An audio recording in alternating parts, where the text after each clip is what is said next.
Olá, tudo bem? Estamos começando mais um programa Código de Honra, em parceria com o Instituto dos Advogados de São Paulo e o Tribunal de Justiça de São Paulo. Hoje, tratando de um assunto que interessa a toda a população, que é o transporte. Para isso, convidamos o Rodrigo Mateus, que é conselheiro do Instituto dos Advogados de São Paulo, foi professor da PUC de São Paulo. Muito obrigada, Rodrigo, por ter aceito o nosso convite. Eu que agradeço. Falando de ônibus, hoje nós vamos falar da questão do transporte de ônibus urbano. A quem compete a prestação do serviço de transporte de passageiros? No Brasil, a Constituição de 1988, ela definiu essas competências, dando aos municípios a competência para o transporte urbano de passageiros e qualificando-o, inclusive, como um serviço essencial.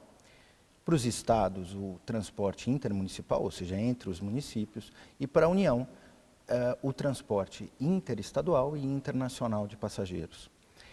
A lógica, obviamente, de dar aos municípios a essencialidade desse transporte urbano, a competência e qualificá-lo como essencial, decorre do fato que as pessoas residem nos municípios, ninguém reside no estado, ninguém reside na União. Uhum. E o transporte de passageiros é o serviço público por excelência. Uhum. Digo isso por quê?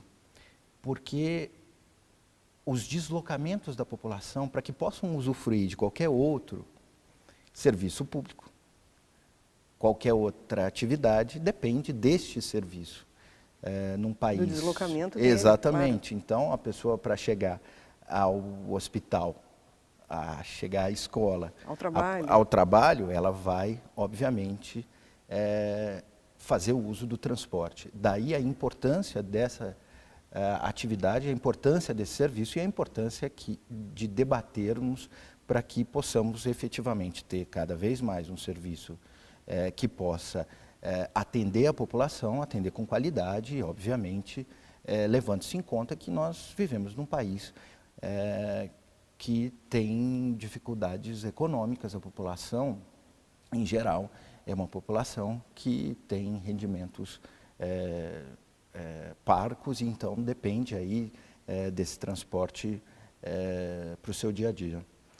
E a gente estava falando um pouquinho antes de começar o programa, dessa questão mesmo dos valores, né? Aqui, citando a cidade de São Paulo, tem uma porção de coisas que agrega o valor da passagem.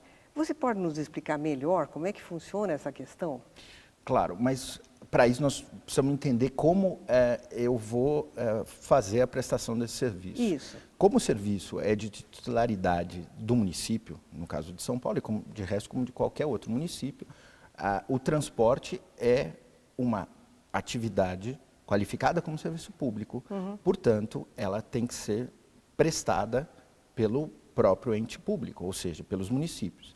Ele o faz diretamente, ele pode fazer diretamente, ele pode montar uma empresa municipal para prestar o serviço público de transporte. Ele pode contratar uma empresa pelo regime da Lei 8666, ou seja, eu contrato uma empresa que vai fazer o serviço e eu vou pagar a essa empresa. Ou eu posso fazer o regime, que é o mais usado no Brasil, que é o regime de concessão e permissão, pela Lei 8987, pelo qual o ente público, ele outorga ao particular a prestação daquele serviço por sua conta e risco, e esse particular será remunerado pela tarifa, que poderá também ser subsidiada em parte pelo próprio ente público. Portanto, eu tenho alguns modelos para que eu possa efetivamente prestar esse serviço. No passado, não foi incomum os municípios efetivamente fazerem uma prestação direta, criando empresas públicas. Ou seja, empresas públicas de transporte, né? Exatamente.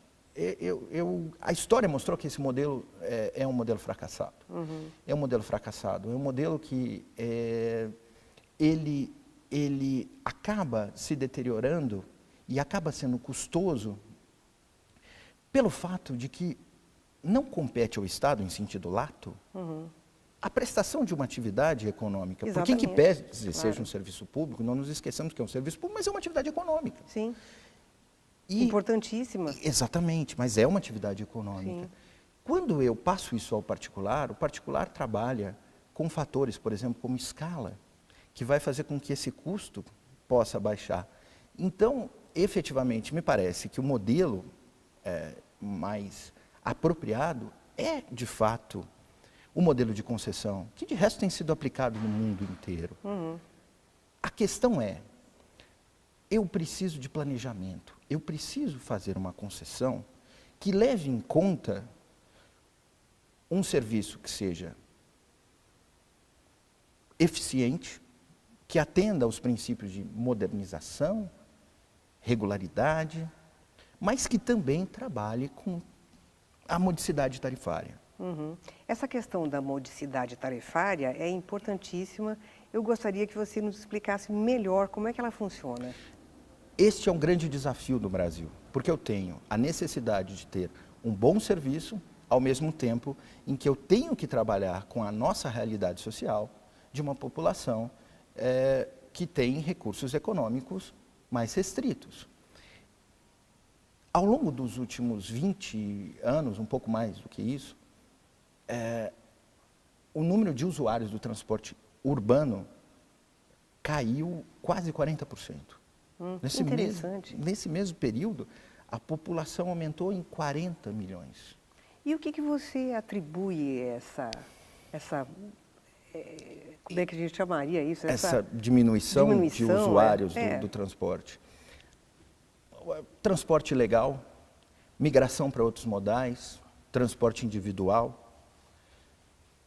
Tudo isso compõe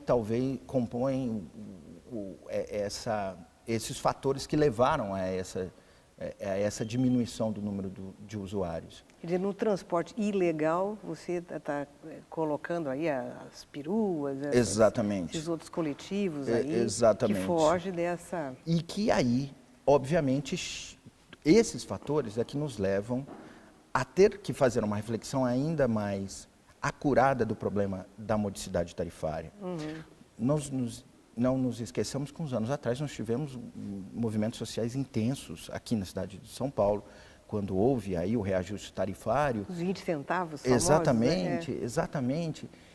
E foi muito importante para que nós possamos efetivamente voltar os olhos para essa questão, que tem que ser tratada de modo técnico. Eu só vou conseguir ter uma tarifa que seja mais acessível, mais justa, acho que eu posso usar até essa palavra, porque o transporte é um direito social, até de uns anos para cá, houve uma mudança constitucional, ele não era, houve uma mudança e o transporte é um direito social. Mas eu acho que essa discussão tem ao longo dos últimos anos, ela tem sido pautada por uma conotação muito política, no sentido negativo, de usar a tarifa como um palanque nas eleições municipais e a discussão do transporte muito mais sobre um aspecto eleitoral do que sobre um aspecto técnico preocupado efetivamente com o bem-estar dos usuários, com o bem-estar da população. E quando o candidato chega e diz, não se preocupe, eu não vou aumentar a tarifa, ou eu vou dar a gratuidade para A, B ou C. E isso tudo é que compõe o problema da tarifa, da modicidade tarifária. Por quê? Porque quando eu delego, quando eu outorgo a exploração para o particular, no caso da concessão, ele vai se remunerar. E, para que ele seja remunerado, ele vai fazer, obviamente, um cálculo que vai ser uma fórmula que será, então, construída para que ele possa atender os custos, para que ele possa ter o seu resultado, que é lícito, é uma atividade econômica, ele tem que ter resultado, e, ao mesmo tempo, ter uma tarifa que seja módica. O denominador é o usuário pagante. Uhum. Se eu tenho um sistema em que eu tenho um excesso de gratuidades, eu diminuo esse passageiro pagante. Explica para nós um pouquinho melhor essa questão do excesso de não pagantes. O que, por exemplo, na cidade de São Paulo compõe uma tarifa? Como é que, quem são essas pessoas que não pagam? O exemplo maior é o idoso. O idoso tem, e é o único benefício tarifário previsto na Constituição. Na Constituição está previsto o idoso, o maior de 65 anos, ele não paga a passagem. Mas na cidade de São Paulo essa idade é menor. É menor porque 60 anos. Exatamente. O Estatuto do Idoso permite que os entes públicos venham a diminuir e colocar 60 anos. O que acontece? Quando eu tiro este usuário, que era um usuário pagante, eu tiro dessa composição geral, alguém tem que pagar essa conta. E isso, no mais das vezes, vai ser absorvido pela própria tarifa e, em consequência, pelo próprio usuário. Claro. Na cidade de São Paulo, eu tenho subsídio. Eu tenho uma parte da tarifa que é a tarifa técnica, que é o preço total, considerando todos os custos, é arcado pelo próprio município. O município vai colocar dinheiro no sistema para que eu possa ter uma tarifa mais baixa. Se eu pegar num modelo como esse de São Paulo, como hoje o custo dentro da cidade de São Paulo do transporte é muito alto, se eu simplesmente não subsidiar o sistema, a tarifa seria uma tarifa muito mais elevada e aí, obviamente, muito mais impactante para o usuário. Mas este modelo é um modelo que, se não for mais criterioso daqui para o futuro, se essas gratuidades não forem pensadas sobre um aspecto de real necessidade, este, para mim, é o grande problema. A gratuidade em si, ela não é um malefício. A gratuidade, quando ela é, porém, deslocada de critérios técnicos que levem em conta a real necessidade daquele beneficiário, a real capacidade econômica, me parece que num país como o nosso, distribuição de injustiça e não justiça social. Por quê? Porque o idoso, por exemplo, todo idoso é economicamente desprivilegiado e não pode pagar passagem? Não. Obviamente que não. Então, a interpretação que me parece mais ajustada, não é essa, infelizmente, que é dada pelos tribunais, é que só aquele que tem a real necessidade é que deveria ser beneficiário dessa gratuidade. Aí sim eu faria justiça e não penalizaria o usuário que tem efetivamente a necessidade de pegar o ônibus todo dia para ir para o trabalho e voltar, para levar seu filho para a escola e voltar, para ir ao hospital e voltar, com um grande impacto no seu orçamento. E se nós não curarmos desse assunto, se nós não cuidarmos desse assunto, daqui a pouquíssimo tempo, os municípios não vão aguentar fazer um aporte tão grande de capital, ou seja, fazer um subsídio tamanho, que daqui a pouco eu simplesmente vou colocar todo o dinheiro dos municípios no transporte. Aí as pessoas ficam andando de ônibus e não tem mais escola, não tem mais posto de saúde, porque não vai sobrar dinheiro para essas atividades.